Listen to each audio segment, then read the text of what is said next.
So, hi everyone. I hope you all know why you're here. We're here to talk about listening to God in lockdown, and it is a great pleasure to introduce Lee again, who you've just met, Minister of Stony Gate Baptist Church. Glenn, who you've also met, who is co-principal of Northern Baptist College, and Roy, are you here? Roy's I am here, indeed. That's good. Good to be with you. That's good, Roy. Many people will know you because of your role as a founding leader of the Northumbria community. You now have a variety of roles, which I don't even have time to read out. But your work... Use furloughed for shorthand. That'll cover half of it. Okay, fair enough. So we... Some folk will know each of you in different ways, but we just wanted to hear, first of all, we're in a strange time. And so perhaps the first question is, let's go back to before BC, before coronavirus. What was, you might want to just say hi, introduce yourself, and then just say, what were the practices or even methods or models? How did you listen to God? What were the things that you lent on when you were trying to hear God before COVID-19? Roy, why don't you go first? Okay, thank you. Well, it'll come as no surprise to those who know me that I have drawn heavily for my inspiration and listening to God from the monastic tradition. And basically, there are three things. How I would normally listen to God is intentional listening, the monastic daily offices, the spiritual disciplines and habits, which I think monastic spirituality speaks into all seasons of life, and particularly with the emergence of new monasticism during periods of great social change. So intentional listening. Also, I give myself permission to be intuitive. In Myers-Briggs, I'm INFP. I think if we seek God on a daily basis to clean up our heart's motivation, we can then just kind of get on and trust him with the day's thoughts and feelings. So create in me a clean heart, O Lord, and then help me to use my thoughts and my feelings to listen to what you want to say to me today through the experiences, through the words, through the sharing, through the observations. And the other way I would listen to God is to kind of decipher information, thoughts and research, looking at trends, having conversations and holding symposiums like this, and observing. So it's kind of intentionality, and it's intuition, and it's gleaning information. Is that enough? That's great, and that's 3 eyes. Wow. And I never went to Spurgeon's. That's quite a miracle, actually. Lee, how about you? You're a minister, relatively new in post. What does listening to God mean for you? Well, I guess I've already showed my hand a little. The examen is one of the practices that I've kept going back to for about 9 years now. It was about 9 years ago I first learned it. But over that time, I've learned to worry less about coherently answering the questions in the reflection. I find it very easy to get quite tied up in getting exactly the right words. And so I've learned more and more just to sit with those questions and to sit with a kind of more emotional response to them. And yeah, that's sort of sitting in silence, not worrying about speaking words or hearing words, just sitting very consciously in the presence of God, and paying attention to my feelings, to any kind of thoughts that seem to quite naturally arise. That's been quite significant. I also quite regularly use the daily office of the Northumbria community, which Roy may be particularly interested to hear. And I find that pattern of that mix of different readings, kind of speaking into that day, of space to pray for the events and needs of that day, but also a liturgy that repeats, that gives words that kind of sink in deep, and that I can then carry with me kind of throughout the day. I find that that really helpful in kind of being able to listen in quite different but woven together ways. So yeah, that's a little of my practice. Brilliant, thank you. Is that enough from me? Yes, for now, there will be more, I promise. Glenn, you're, I think we could call you an educationalist. Call me what you want, Simon. And so when one thinks of that, one thinks of a communicator rather than a listener. But obviously, listening is a vital part of education. But what would be your practices of listening to God? If I can come to the practices in a minute, I think what's been significant for me is recognizing that while I've always been a greedy extrovert who's wanted to hear from God in as many ways as possible, and has instinctively done that by interacting with people, as I get older, I'm becoming more and more of an introvert. And I think after consciously working at this for about 30 years now, I think I'm finally starting to get the hang of what it means to train myself to be attentive. And I think if there's one way of summarizing what's become important for me, it's learning to be attentive in all kinds of ways. Pausing long enough to notice, schooling myself to spot the details. How that cashes out in terms of practices at the minute, my main time of listening to God is on a morning. Hasn't always been, it is at the minute. I find that there are seasons in life when different ways of hearing from God come to the surface and others then disappear into the background. For me at the minute, it's doing things like sitting still every morning for 5 minutes. Reading the Bible has been the one constant in my way of hearing from God. I've always loved reading the Bible and hear God through that. But I now read 2 poems on a morning. Currently reading through Mary Oliver and Simon Armitage. I do that every morning. I sit quiet for 5 minutes. I also try and make sure that I have my eyes open when I walk my dog every morning at 6 o'clock. So Molly helps me to hear God, and 1 or 2 friends follow me on Twitter, and I always try and do a sort of kind of 4 or 5 line summary of what I've noticed, which is not often directly about God, but it is about God's world, and it helps me to sort of kind of notice God cropping up in all kinds of places. So I'm learning to pay attention deliberately, and just, I feel I'm starting to get the hang of it, which is really rather nice. That's great. That is a lovely smile, Glenn. And that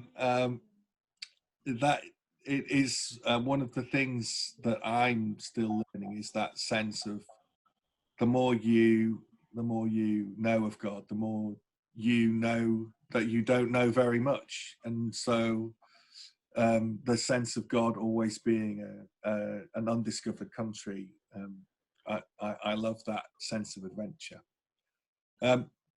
We want to talk about the now and the sense that many of us are feeling discombobulated, and for lots of us in our traditions, many of our primary encounters with God have been with others, in meetings, in prayer groups, in house groups, just over coffee, and often those kind of collective places of encounter are denied to us at the moment, apart from through a screen. But you've all talked about personal practices, and I'm wondering whether lockdown affects those too. Roy, could you go first? How has listening to God changed for you in the last couple of months?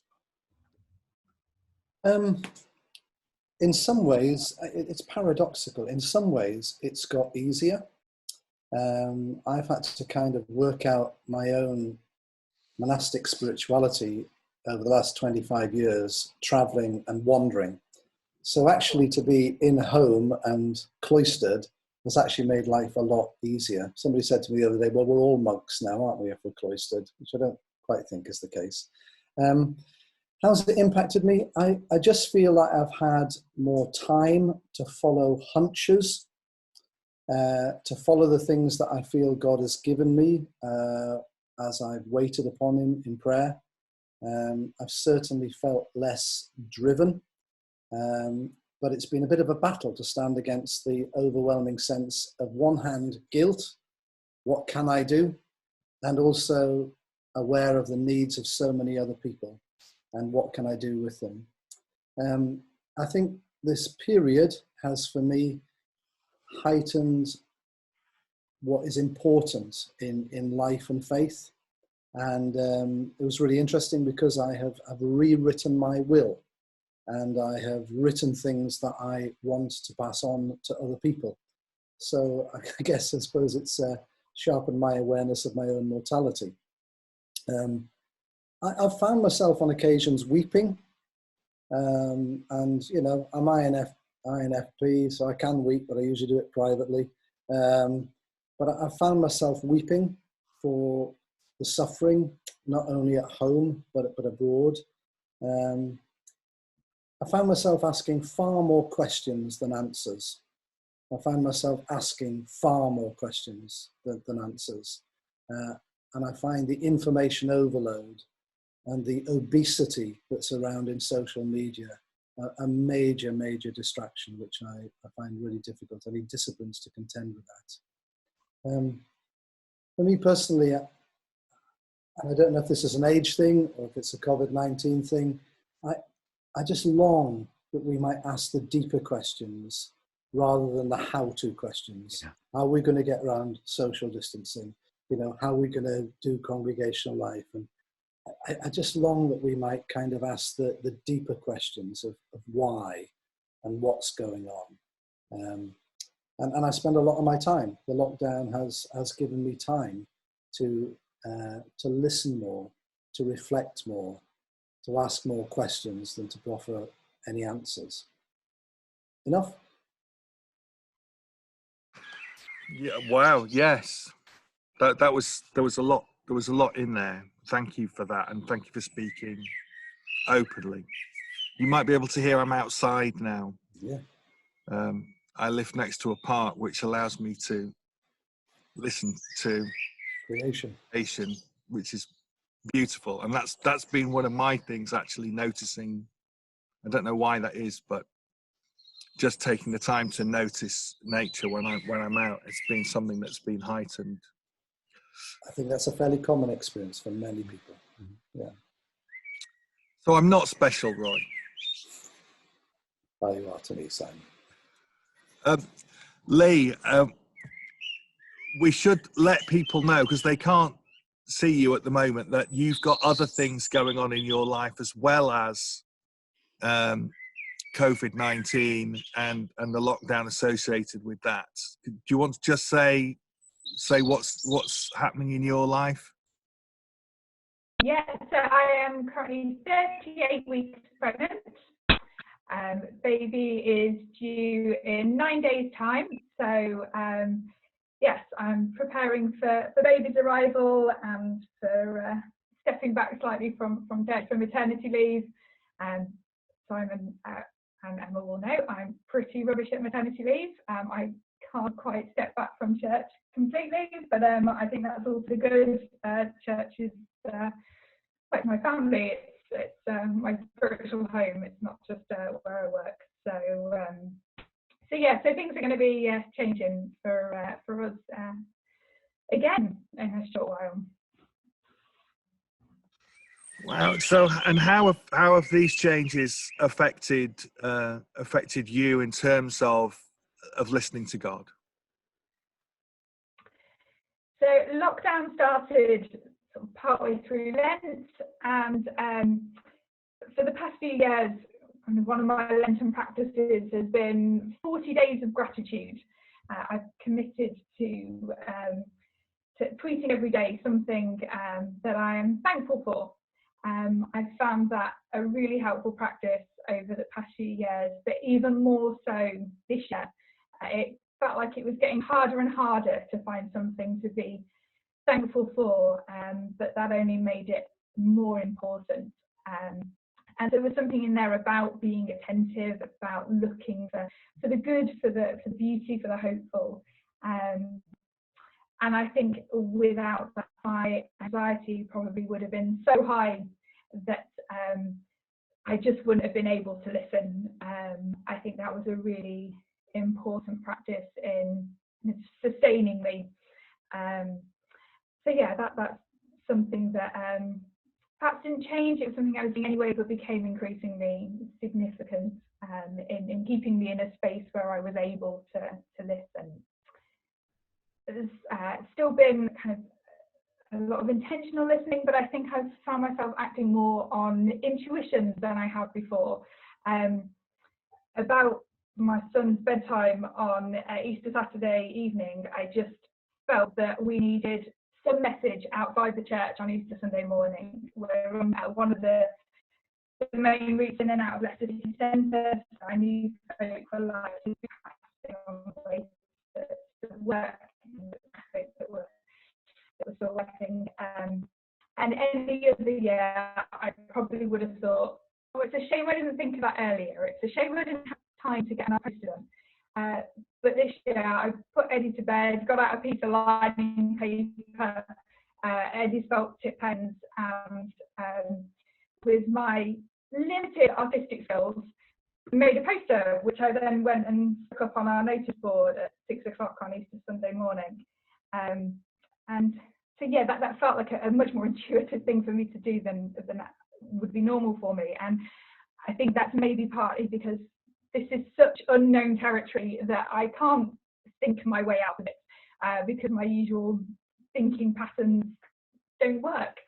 And I think, as Roy was saying, I've been very kind of aware of the much deeper questions that this time has raised, and increasingly realising the importance of not rushing, of taking time to sit with those questions. So there's always a tension. You don't want to be so slow as to be glacial, but I've started putting those questions to the congregation as well, so that even if conversation is restricted at the moment, we are still finding ways to talk, but it's not quite the same. But that there is some sense of communal discernment around those deeper questions, and yeah, that we're preparing to take time to sit with them and see where those take us. In some ways, my maternity leave, it gives me some extra time before I need to be back into the practicalities of things. So that in some ways feels quite a gift of time. So yeah, that's how things have maybe shifted and in many ways kind of heightened for me over these past couple of months. Wow, thank you. We just missed a little bit in the middle of that, unfortunately, but your signal is just about okay. That concept of communal discernment we're going to come back to, and I'm not going to ask you what questions you're asking the congregation just yet, because we're going to come back to that in a moment, I think. Glenn, how about you? Obviously a lot has changed for you as an educational institution, moving everything online, I imagine, which means you're operating in a virtual space, whereas I suspect you like to be up close and personal. But in what way is listening to God changing for you? My experience of noticing God during lockdown has gone in two phases, if I'm honest, neither of which are to do with online communication and the differences that made. The first thing was to do with the fact that in the first or second week of lockdown, a good friend of mine who I'd shared a room with at college back in 1978, and we'd stayed friends since, died from COVID-19. He was a friend who, throughout his life, had struggled with chronic depression. It meant he couldn't get his degree because he was the brightest lad in our year by a million miles and was bolted on for a very, very strong first. But because of the depression, he couldn't get there, and that plagued him all his life. And he died within 2 weeks of lockdown, and he died on his own. And so for the first 2-3 weeks, I think I was too busy being upset and angry with God to hear much from God at all at that point. I think since then, if anything, lockdown has helped me to hear God better. It served as an amplifier. And I think that's happened for two reasons. I think it's happened because it's a disruption. And I think sometimes disruption can be a blessing. Disruption creates space for us to hear rumours of otherwise. I thought that up myself, and I think it's quite good, so I'm going to say it again. Disruption creates space for us to hear rumours of otherwise. So it's just the fact that everything has been thrown up in the air, things are not as they used to be, which just creates that room to entertain the possibility that things might be different. And my experience is that God has spoken into that.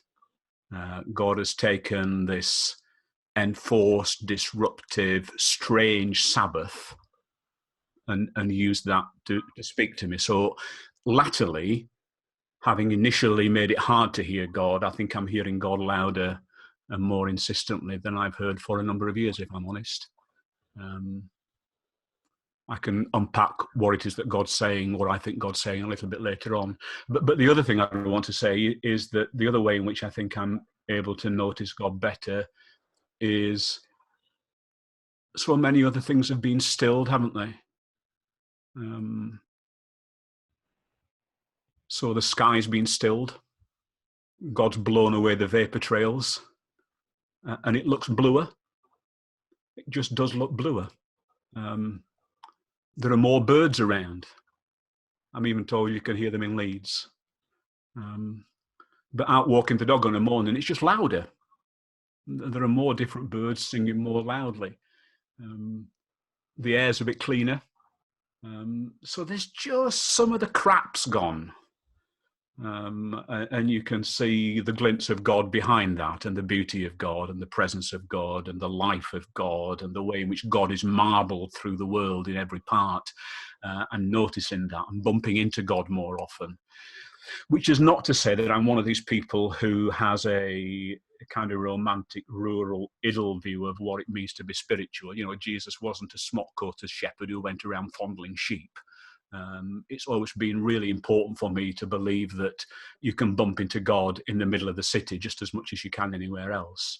But you need something that's going to quieten the crap. You need something that's going to disrupt what is taken for granted and normal, to allow us to open ourselves up to God's distinctive voice, God's strange voice, God's creatively disruptive voice. And that's been my experience latterly, and it's been great.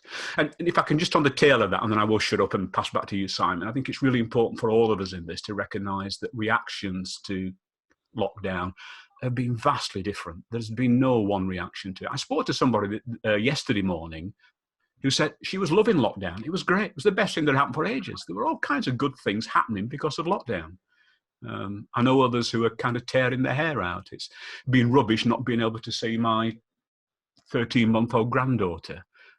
So there's a vast range of reactions. So I wouldn't want anybody to come away from this with any sense of ought or must, and this is what it should be like. It just is different. So all I can share is my own personal testimony into this, Simon, and that's of a period of finding it hard to hear, and then recently a period of finding it hard not to hear.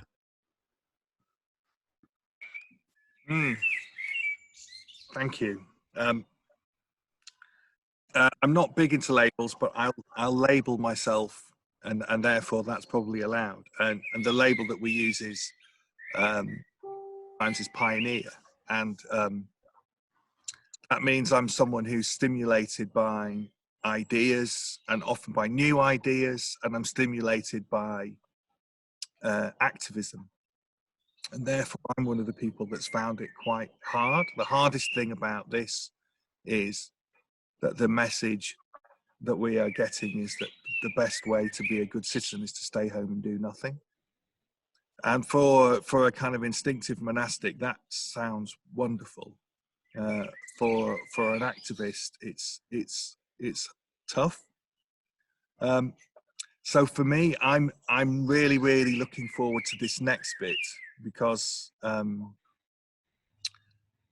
definitely at the question end of things, and we shared an article on the Edifi page with the provocative title, is this an apocalypse? We hope so, in the sense of a revealing. And Revelation has the alternative name of an apocalypse, which is a sense of a veil being drawn back, and we get to see things that we can't see otherwise. And I see that in the inequality that's being revealed, and even today politicians moving because of kind of injustices in the way that people in the country are being treated. I'm yet to see an unveiling of what God is up to myself. So maybe this whole thing is me being really selfish and wanting to hear from you. So Roy, this is our third and final question for this time together. What are you hearing in this time?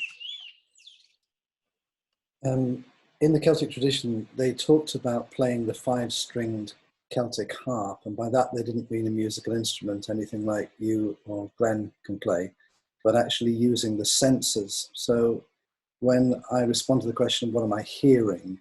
It's also what I'm seeing and feeling and smelling and touching and all that kind of rest.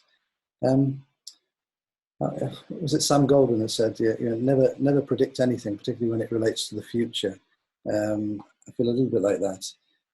I just have a sense that God is trying to whisper to us in the quiet. There was a Roman governor who went to a monastery once and cried out to God, "Here I am, Lord, I'm listening." And he heard a voice from heaven saying, "Shut up." And what I'm hearing is a lot of noise, and yet I sense that what is happening in the disturbance, I love what Glenn said about that, is the opportunity to listen to God. I'm hearing, sensing the fragility of life, a wake up to the Western world of our own mortality, and what we experience and have known today in the loss of lives and suffering and pain is actually what millions of people, the vast majority of the world, actually experience on a fairly daily, weekly basis. I hinted before, what I'm hearing is a lot of noise. I think it was Vanstone who said, when he was at the swimming pool, all the noise comes from the shallow end. And I think we're in great danger of just being opportunist and noisy and responding to a really deep traumatic period in world history with kind of Corporal Jones mentality of Dad's Army, just do something, classic trauma response, quickly do something, and then we end up exhausting ourselves. I was in a meeting the other week where we were asking the same question with pioneers of other denominations, and somebody had an image of God taking the stabilizers off the church, and like a bike, and the stabilizers being for many churches, their buildings and their worship gatherings. And people are desperately trying to find ways in which they can find the stabilizers again, or find different ways. When my sense is that God has taken those off for us to find a different way of being church rather than just kind of doing church. I think silence descends. We've hinted. I think all of us have touched on this. I was out shutting the door because a bird was coming in. Silence descends, and we hear nature. And there's something about nature's protest, I sense, in what's happening with the pandemic, that is crying out for the things that we failed to hear and see. Climate change, global warming, pollution, injustice and exploitation, globalization. I think in the quiet, for me, I've heard the cries of the anxious and the dying and the suffering and the grieving and the exhausted and the angry and the poor and those who are neglected and devalued, who have now suddenly, in people's eyes, become the great heroes of society. And then it triggers in my mind a greater awareness to the cries of the dying, suffering, grieving and exhausted, the poor, neglected, disrespected and devalued of the world. And I wonder, in a world that is moving increasingly to tribalism and nationalism and factionalism and sectarianism, whether there isn't a wake-up call for us to realize that actually we are part of one human race, and solidarity needs to be something that can transcend our boundaries, borders and our protective measures. I listen and I hear the whispers in people's psyche, consciousness, for not wanting to return to normal being whispered, but in danger of being drowned out in the desire to get back to something that is known. Just out tonight to clap and stand in solidarity and express our appreciation. I'm just meditating on this. God shows up in human form, and I just have sensed the Spirit of God at work in some of our neighbourhoods, in the friendships, in the solidarity, in the care, in the compassion, which is not coming primarily from the church. It's there in the human consciousness. And I think it's a lovely thing to both behold and to experience. And it kind of reminds me that God shows up in the neighborhood. A couple of last things. I have a nasty smell in my nostrils. I smell propaganda. I smell coercion. And I smell manipulation. And that deeply disturbs me. And on a brighter note, I think creation, it was lovely to hear the birds from your garden, Simon, and I think most of us, if we opened our doors and windows, would hear similar sounds. I hear the sound of creation singing to us. And I think God is whispering to us rather than speaking volumes to us, speaking more in the silence than in the many words. And I guess for discussion, final thought. If ever you've been on stage, any of you have been in plays, and then there's a scene shift, the stage gets rejigged, and I just feel that God has changed the background of the world. It's the scene, the stage is being set differently, and I think we have to learn how to be different and act different and live differently on the changing world of which we're part.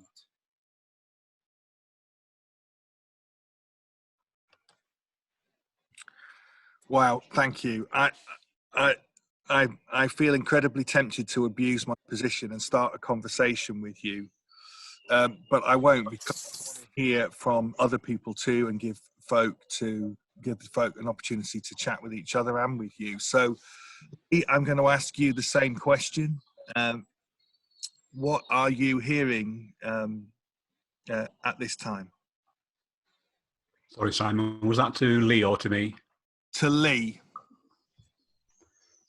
So I was really interested when you shared that article, because I had just finished writing a reflection on exactly that theme, the idea of this being a time of apocalypse, of revelation, that there are all sorts of inequalities, injustices that have been revealed. I have a slight hesitancy about using the word reveal, because that suggests that they weren't known before, and the people who suffered on account of them did know about them.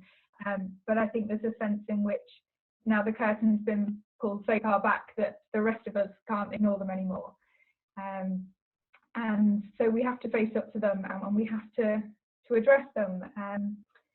there's been a lot of talk about we can't go back to the old normal because the old normal was the problem. Perhaps put it a bit more theologically, we can't go back to the old normal because it didn't look like the kingdom. And that's what we're called to desire and to work for. And so, yeah, I think it's given us lots of big questions. I think for us, thinking very particularly about our context as a church, I was very aware at the start of lockdown that we weren't really set up for and weren't really needed for practical help in the community. In quite an affluent area, we have very good counsellors who very quickly set up community initiatives that had more offers of help than requests for help. So we weren't really needed in that sense, and the churches have been. And our main role in the community has been as a venue. Lots of community groups use our space. That's kind of how we connect with the community around us. And of course, we've not been able to use the building. We've lost that. So that's raised some big questions for us about what our role is and how we can be present in our community in a way that doesn't rely on the building. Not just for now, while we can't use it, but ongoing. How can we kind of more deeply root ourselves? And perhaps if we're not needed so practically, does that mean that we are called to a more prophetic role? That the church has been engaged in various issues of social justice for decades now, and is that something that we need to dig deeper into and to build on even more and to kind of recognise that almost as our particular calling. So yeah, that's kind of the big one that I've been reflecting on at the moment, and that we've already started to reflect on as a church. And it'll be really interesting to see kind of where that takes us. On another practical level, we've been learning the value of kind of online engagement. There are a number of folk in our congregation who have been finding it difficult to attend for a while now because of health problems, and they are now more involved than they have been for quite some time. While we're very sad that we didn't cotton on to that earlier, we don't want to lose that. I also shared earlier today on the front wall of our sanctuary, for nearly 100 years, we've had the words "peace on earth, goodwill to men."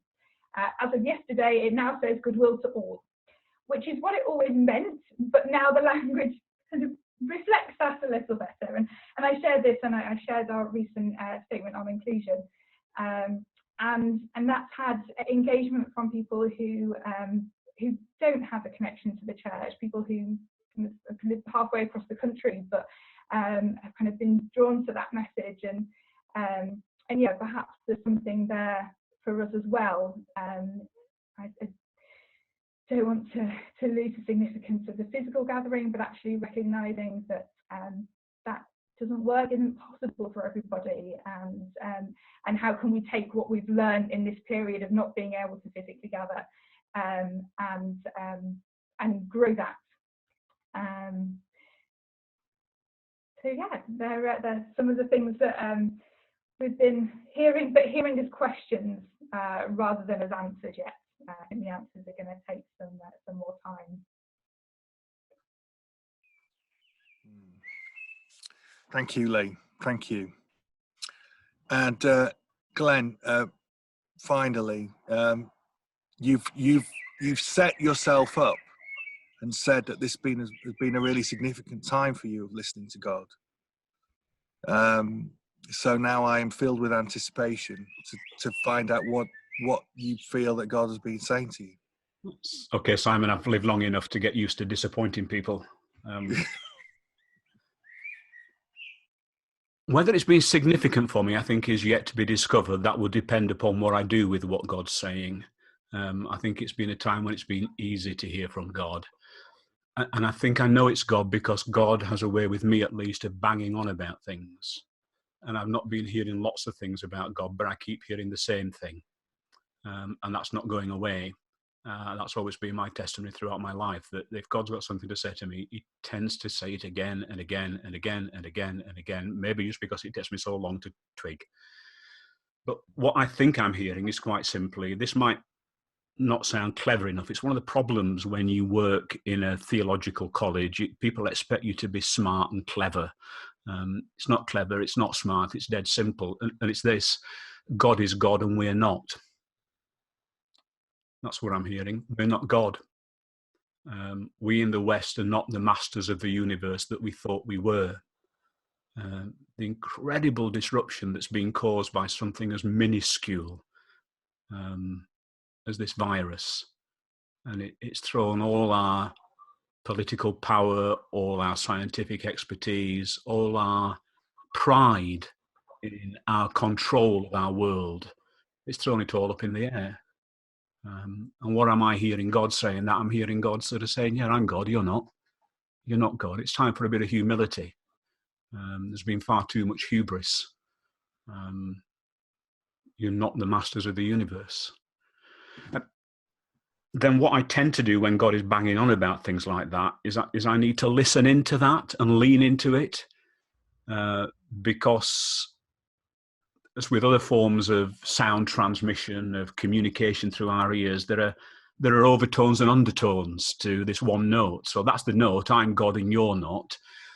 But as I listen into that, I think I'm hearing certain undertones and overtones that go with it. I think that means we've got to question our sense of individual autonomy, which has been a curse in the West for 300 years.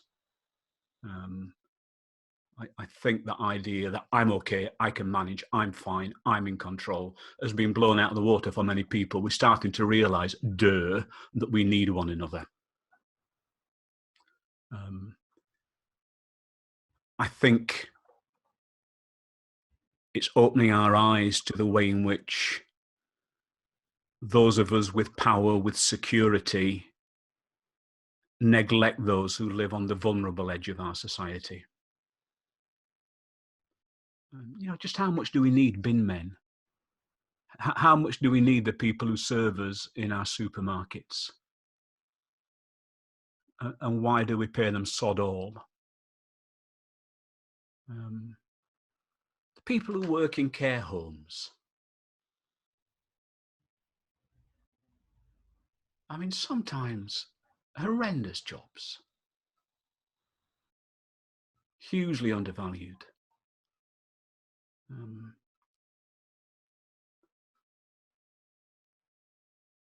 Not only are we connected to one another in ways that I think we've forgotten, but we're connected to the world around us in ways that we've forgotten.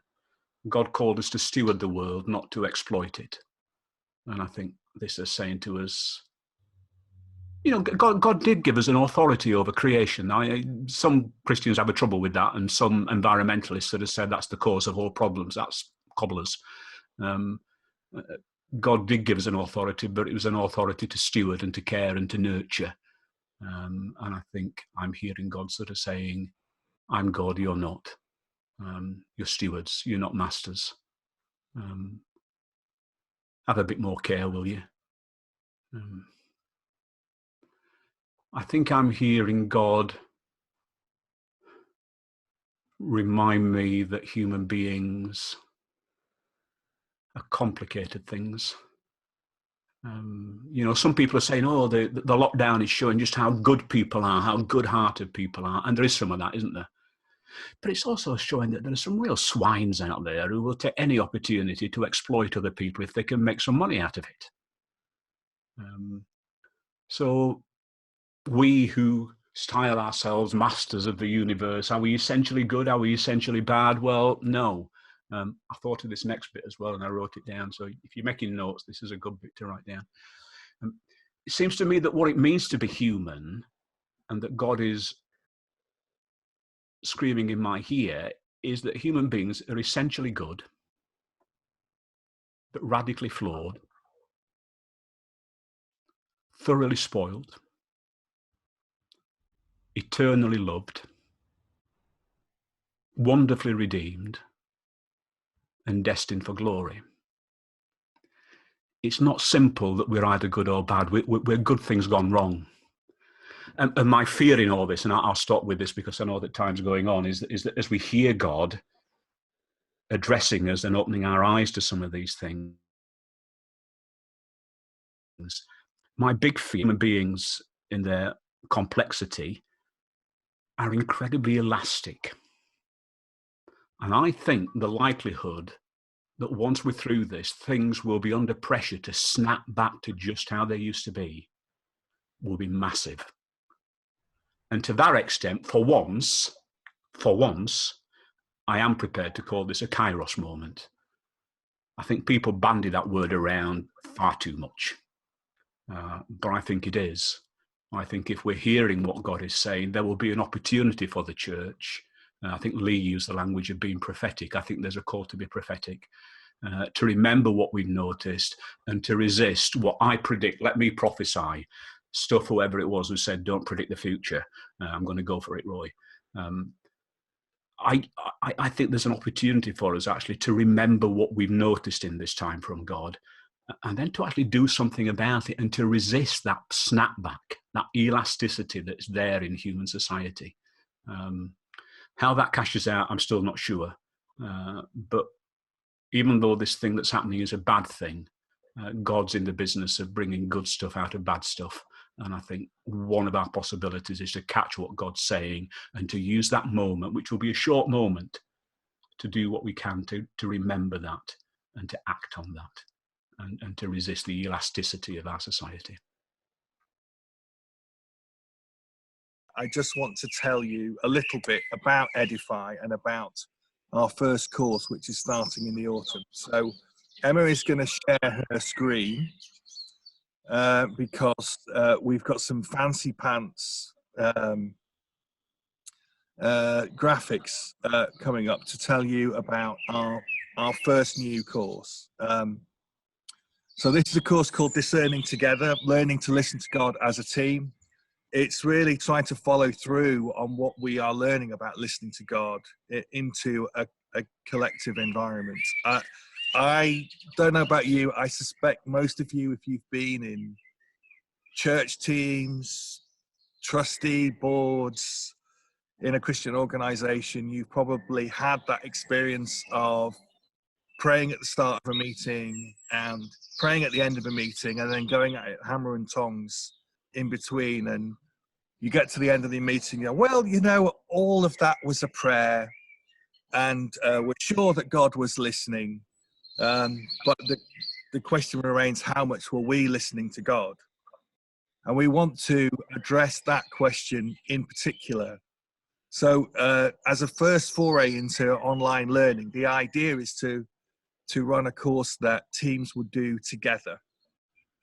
We're looking for maybe 10 or a dozen teams to join us in trying out a new way of learning where you would join together with all the other teams once a quarter and then work as a team together in the intervening time. So it's not a huge commitment in terms of time together, but we hope the idea is that teams will come with something important that they want to chew over the course of a year, big decisions perhaps, to really listen to God and learn how to bring those practices of listening to God into decision making.